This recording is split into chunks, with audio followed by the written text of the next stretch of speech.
And I bet you whenever the financial records do come out, it will be crickets. No mainstream media will talk about it. Nothing. The only motherfuckers that'll talk about it are people like the Daily Wire and people on Twitter. Subscribe to this channel in case you are watching this channel and you have not subscribed. Welcome back to the comment section. I'm Brett Cooper. So you might have seen on my Instagram that I have been traveling a lot. I think for the past 2 months, I have spent more time at airports than at my actual house. But I am on another trip right now, and I tease it on my Instagram story. But this time, I am in Hungary, which is why I am on a Twilight Zone version of my comment section set. We have built this here in Hungary because I will be in the country for a while. Does she build her set, or is it a green screen?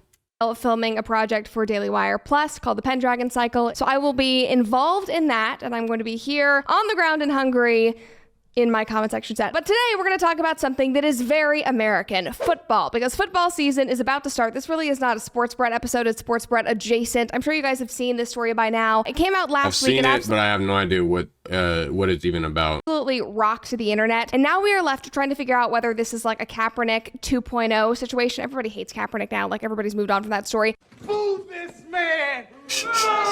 Or whether this is actually the case of some manipulative, money-hungry parents. Obviously, we are talking about The Blind Side. Before we get into this, though, make sure that you like this video, subscribe to the channel if you've not already, and ring that notification bell so that you never miss a comment section or off the clock episode. Alrighty, so I love the movie The Blind Side. I have seen it more times than I can count. It is totally up my alley, and you guys will probably make fun of me for that, but it is like an I don't think it's my favorite, though. Emotional family drama, coming of age, makes me cry on my couch with my dogs. I absolutely love it, and I love anything and everything that Sandra Bullock does. It's just an amazing film, and it's made even more incredible by the fact that the story is true, or so we thought. Now, last week, over 15 years after the original true story took place and the movie came out, the real-life Michael Oher, now a retired NFL player, wants to share his truth with the world. So he filed a petition in the state of Tennessee claiming that the famous Tuohy family that he was adopted by in the movie, or allegedly adopted by in the movie, never adopted him. He said that they actually tricked him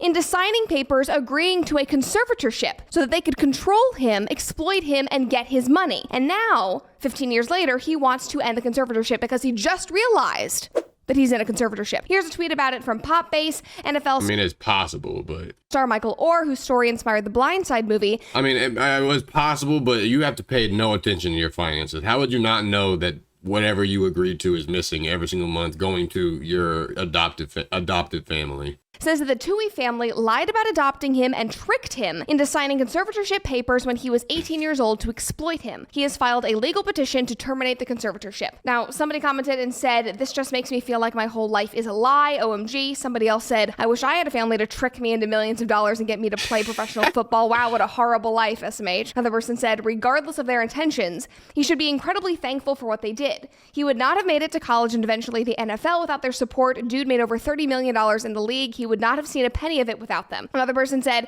"If you actually watched the movie, you could tell that they were trying to exploit him from the beginning, LMFAO." What? So obviously, everybody has a different take on this, but it has been dominating at least my Twitter for the last week. And of course, obviously, race was immediately brought into it. Somebody said, "That movie was always weird with its white savior complex. Glad I never watched it." And it's just like, get off. Always weird with its white savior complex. Glad I never watched it. And it's just like, get off your high horse with these comments. Like, it is exhausting. Now, if it is true, it would be bad regardless of race. Not everything needs to be. I highly doubt they did it because of some white superiority complex. If they really did it to be evil, they would have done that shit to anybody that they saw with potential to be in the position that he is. Like what the hell, man? There was no promise that he was going to go to college. There was no promise that he was going to go to the NFL. They did that shit. They're like, in my opinion, they did that shit to be nice. But even if they didn't do that shit, what kind of fucking agreement would they have him sign? I mean, I guess in the movie, it was around the time that he was being able to go to some professional college, or not professional college, but Division I college. But that's still no promise in going to the NFL. You don't make money in college. You make a little bit, but nothing compared to what they probably spent on him to bring him into the house and to raise him and to put him into sports and this and that. Like, I don't know, man. If they did the conservative shit, they're either future tellers or they did that shit because they wanted to be paid back for what they gave him while he lived with them, which is fucked up, but definitely not no like, oh, I'm gonna adopt you so I can take all your millions of dollars from you without you knowing it for 15 years. Viewed through the racial lens. If they did exploit him, that is awful and he deserves justice. And if they did not exploit him and they actually did welcome him into their family and pay his way into college and support his football career, that's fine. That's wonderful. They do not need to be painted as white saviors then either. Now, at first, I was shocked by all of this because, again, I love the movie. I've read the book. White saviors is fucking stupid. They're good people, if anything. Like, why? White people can't do shit. You can't be bad. You can't be good, because no matter what you do, you're still going to be bad. You're still going to have this fucking racism put on you. Like, I mean, I guess only one person said that, but it's still like crazy that motherfuckers can just think like that and think that is logical. Book. I actually was at the Bitcoin conference this summer and I met the author who wrote the Blind Side book. Again, I love the story. So I was shocked by all of it, but I basically kept scrolling and didn't really pay attention to the details because I was on vacation last week. So obviously I was spending time with my mom. But then I saw comments like this and somebody said, why would he speak out so long after his career? And of course, that got my attention because he's not in the NFL anymore. He's not really relevant anymore. So why is this suddenly coming out? The story that we know from the movie happened in 2004. Michael. How did she not think about that? I mean, I don't know what she knew, but I mean, if she knew that it was a contract that was signed 15 years later that was taking millions of dollars from you, how would you not assume that that's not fishy? Was 18 at the time, but now he is 37. He's moved on. He's retired from the NFL. So why now? Well, he and his team are alleging that he just learned about the conservatorship in February of this year, and that up until now, he had believed that he had been adopted and welcomed into the Tuohy family and that they had not exploited him or any of that, according to ESPN. They said the lie of Michael's adoption is one upon which the co-conservators Leanne Tuohy and Sean Tuohy have enriched themselves at the expense of their ward, the undersigned Michael Oher. Michael Oher discovered this lie to his chagrin and embarrassment in February of 2023, when he learned that the conservatorship to which he consented on the basis that doing so would make him a member of the Tuohy family, in fact provided him no familial relationship with the Tuohys. Now, whether or not that is even true, or if he even knew what a conservatorship was when he signed, that is obviously a very different but an important discussion, just like taking care of your health is an important discussion. Now, back to the story. Obviously, Michael has known about a conservatorship to some degree for many years, because in 2011, he called their situation, this family situation, a conservatorship in the memoir that he published himself. He wrote, since I was already over the age of 18 and considered an adult by the state of Tennessee, Sean and Leanne be named as my legal conservators. And that makes sense. Can you adopt a grown man? I mean, it sounds silly, but I mean, I would assume you could.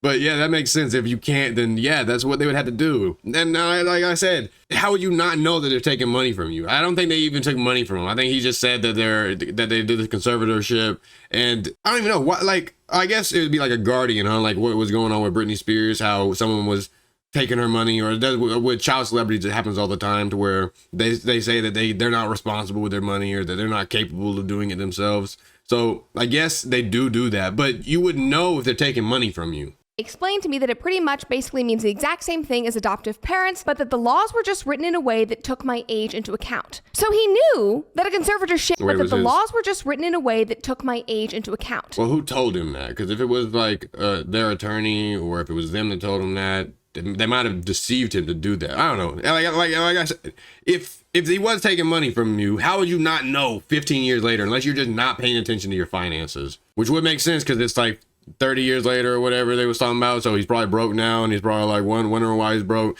So maybe there is some truth in it, but I don't know, man. It's kind of weird to just jump the gun and say that, because it's like, I don't know. I just don't know how you wouldn't fucking realize that someone's taking a chunk of your check.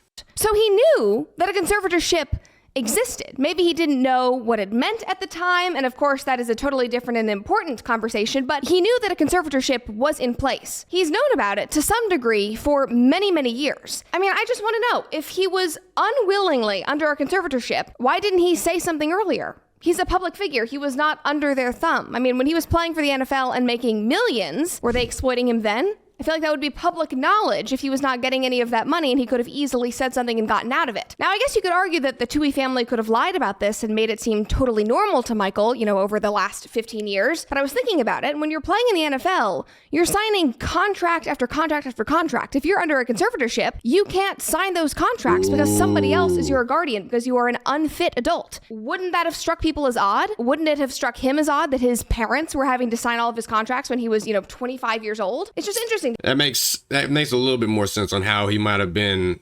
bamboozled on money being taken from him if they did have to sign it, because that's how it is, right? I mean, if he wasn't able to sign shit, that would honestly piss me off to where I would want to break the conservative shit anyways, to where I have to rely on y'all to come sign something for me. Let's just break it off, y'all can still be my parents, but it just won't be legal, or I don't know, bro. That just sounds like a stupid thing to be in. It just sounds like I'm not capable of doing it myself. To me, I have no idea. I'm not wanting to assume anything. It's just very, very odd. Now, people online have been very quick to rationalize and accept this new story from Michael Oher for two reasons. Number one, because the Tuohy family is white, so they're going to paint them as racist. And number two, because they have displayed incredible amounts of wealth over the last 15 years that we have known about their family. Articles and posts like these have been circulating for decades. Yeah, in the movie, he owned Taco Bell, Pizza Hut, and something else. I don't think he owned the whole franchise, but he owned franchises. Now, this one is from the New York Post. Inside the Blindside family's lavish lifestyle, including rides on private jets and luxe trips. Now, this has helped people just easily point fingers and say, look, they built all of this wealth on the back of a poor, exploited black man. Look, yes, his story adds up. But what the headlines fail to mention is that the Tuohys were already rich. That's part of the movie. If you had watched the movie, you would know that they had a huge mansion, that they were very, very rich. They talk about their company. They were not riding around on private jets because of Michael Oher's $30 million that he made in the NFL. They were riding around on private jets because of the $200 million that they made when they sold their entire restaurant franchise portfolio. They were already wealthy. People would know that if they had just watched the damn movie, like I did 100 times. So again, I have to ask. I didn't watch it 100 times, but I know. Motherfuckers, they just are choosing to ignore this. I don't know what the fuck. Obviously, they're probably not even choosing to ignore this. They know about it and they're still just trying to deceive people that haven't watched the movie or that doesn't care about it, or they're just trying to get a headline, and people are dumb enough to fall for it. Ask why now? It just makes no sense. Whether it was a conservatorship or a guardianship or some kind of adoption or literally nothing. Why is Michael suddenly coming out against the family that gave him this life? He would not have the career in the NFL that he had without the Tuohy family. Why is he suddenly turning on them? Now, of course, I don't know the ins and outs of this family relationship. I do know that every family has skeletons in the closet. You guys know about mine. But I do know that Michael just had a new book released on August 8th of this year, and nobody knew about it until he filed this petition. The book is called When Your Back's Against the Wall: Fame, Football, and Lessons Learned Through a Lifetime of Adversity. Well, Michael, the first thing that comes to mind after hearing about the story and reading all of this is that maybe you or your PR team was backed up against a wall and you saw an opportunity and you wanted to take it. And of course, I don't have evidence to back this up, but if that's true.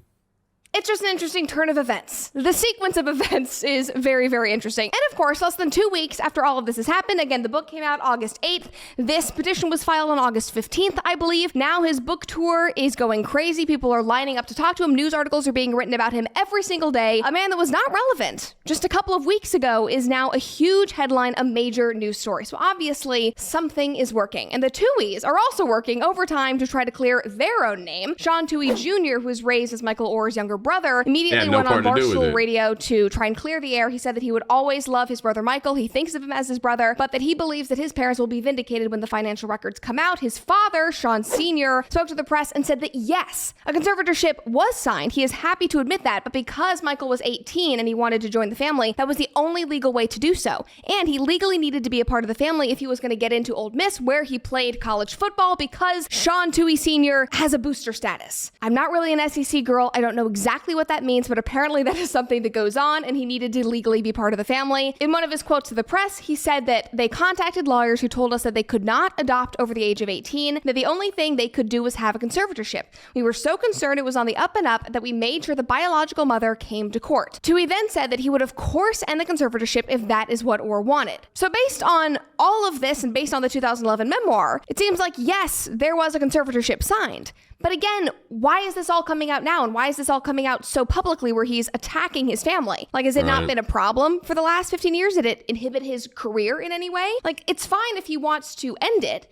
But again, Why now, and why so publicly? Like, is he just pressed for cash, or did the BLM mob get to him like they did with Kaepernick and try to convince him that his entire family is racist and exploiting him? Like, because that's a story we've heard before. Like, in 2023, it would not be surprising. Now, I mean, he said that they could take money from him. He never said they did, right? He just said they signed a conservative ship to where they could do some shit. I'm almost positive what he said. But if he just fucking said that shit just to start this controversy, that is the most evil thing you could do, man. A family that had no reason to take you in, brought you in to help you, got you a fucking $30 million professional football stint, and now you're going on and trying to slam them. And it's sad because motherfuckers that don't watch shit like this or don't even dig back into the situation will always think of these people as racist, and it will just, like, I don't know, man. It's so fucking crazy to me how people will really fucking go hard for something that they know nothing about. Like, I don't know. Maybe he was wrong. Maybe he's wrong, and them I don't fucking know. That's why I'm not giving a full opinion. But motherfuckers will see a headline and be like, yeah, fuck them. They're racist. They were just trying to take advantage of a black guy. Like, fuck it, blah, blah, blah. That's so fucking crazy to me how hard people go when they don't know shit. Last point that I want to make is that a huge part of the petition that Michael Oher filed is talking about the movie The Blind Side and saying that. And I bet you whenever the financial records do come out, it will be crickets. No mainstream media will talk about it. Nothing. No, only motherfuckers that'll talk about it are people like the Daily Wire and people on Twitter. This is where most of the exploitation happened, that his family negotiated the movie deal without him and that he received none of the money, even though it was his story. Now, according to the Tuohys, that didn't happen. And apparently every single family member only made $14,000 from the movie, including Steele, and saying that this is where most of the petition that Michael Oher filed is talking about the movie The Blind Side and saying that this is where most of the exploitation happened, that his family negotiated the movie deal without him and that he received none of the money, even though it was his story. Now, according to the Tuohys, that didn't happen. And apparently every single family member only made $14,000 from the movie, including Michael. And of course, that's a lot of he said, she said, but that has been backed up. $14,000? That's it? Dog, like, I mean, I don't know. Maybe was there another way around it to where they could have just made the same story without including his name and it was like based on a true story? So it was either take the $14,000 or we're just going to fucking make a movie anyways? Because if not, $14,000 is insulting. Motherfucking professional football player that has a hell of a fucking story that you're gonna profit off of, and you're only gonna pay them $14,000 each. I can see why Michael Oher's mad. That motherfucking movie had to make millions of dollars, tens of, not hundreds of millions of dollars, and they only got paid $14,000.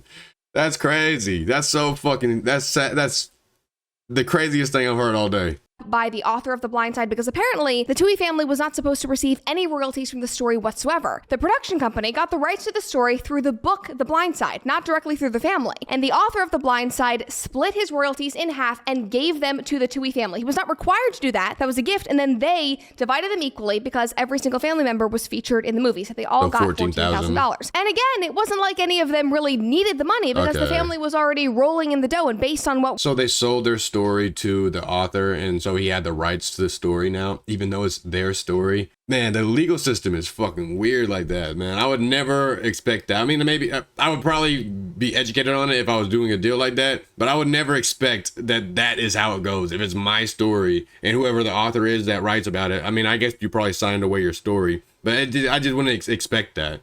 We know about Michael and the Tuohy family, they were supporting him and giving him some of that money to get him through college and to start his career. But on the subject of the movie, while we're talking about The Blind Side, people are so enraged by this entire story that they are taking it out on the actors. Like, they can't even just focus on the Tuohy family and Michael Oher and trying to figure out what the hell is going on. They're Sandra focusing Bullock and on Sandra Bullock. Somebody said, so Sandra Bullock should have to give back her Oscar, right? Because she won an Oscar for playing this role. And man, do we need to start checking these good feeling stories. The parents blocked earnings from the movie and gave it to their real children. Wow. Hashtag Michael Oher. Another person said they need to take away Sandra Bullock's Oscar like they took away Reggie Bush's Heisman for this. Another person said, I demand we revoke Sandra Bullock's Oscar and give it to Meryl Streep. It's just so ridiculous. Like, what did Sandra Bullock ever do to you? There is no way that's what motherfuckers are thinking. There is no way that people think that that's fair. I mean, I guess it was a movie about a fake story, but it was still Oscar winning. As I was That's fucking crazy that people are that stupid. I can't think of a nicer word. That is stupid as fuck if that's what you think needs to happen. She's an actor. She showed up for work. She did a great job. It's just ridiculous. Like, it's such a reach. It is ridiculous outrage, and it is totally inappropriate and unkind, especially because Sandra Bullock's longtime partner literally died from ALS last week. You are dragging her through the mud for no reason other than the fact that you want to be outraged about something online, and this story is really appealing to you. Focus on what is actually happening with the real family and why this has all come out now. That is the actual story. That is what we should be interested in. I mean, I understand that that's the real story, but the real story is why in the fuck is everybody so hateful nowadays? Like, I get it, like, you know, everyone's life is happy and then everyone goes through shit and they might just be having a bad day, yeah. But bro, like, being that hateful does nothing at all. I be mad as fuck, but I don't ever go out my way to fucking hate someone or try to fucking destroy them. Like, I get it, it's a way to vent and to get shit off your chest, but it's so just unproductive. It does nothing at all, and it just ruins someone else's day. But anyway, that's the end of that video. Please leave a like if you guys got anything to say about the video. Let me know down below. You know I read every single comment, and if you fuck with your boy, would you please give me a subscription? With that said, deuces. I've been out of my mind lately. I don't need nobody.